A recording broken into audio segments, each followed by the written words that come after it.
gawa tayo ng vanilla ice cream. Ito na yung unang mixture ng whipping cream, condensed at saka vanilla powder. Tsaka ito naman yung tinunaw kong gelatin sa malamig na tubig. Tutunawin din natin yan mamaya sa microwave.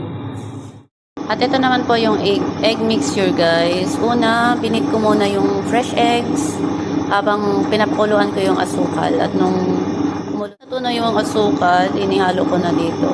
So, maluluto yung itlog guys. So, antayin lang natin siyang mag-iba yung kulay. Yung parang white na siya. Kasi ngayon parang very very light peach pa lang ang color.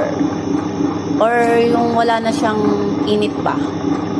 Tulad ng pagkawala ng init na pagmamahal mo sa kabit mo. Charot. Tsaka natin siya ihalo sa whipping cream mixture. So, ito na. Time to halo-halo. Gamitan natin siya ng whisk. Ay, mahirap maghalo ng may kamera ha. Dahan-dahan lang para hindi siya ma-deflate.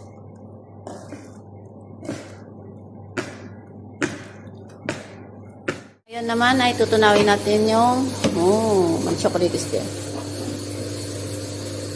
Tutunawin tong tawag dito, gelatin.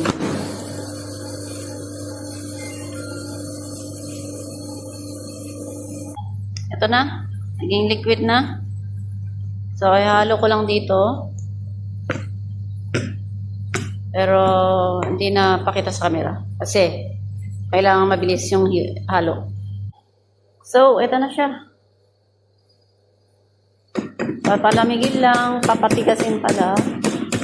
Then, pag matigas na, ready to scoop and enjoy the ice cream.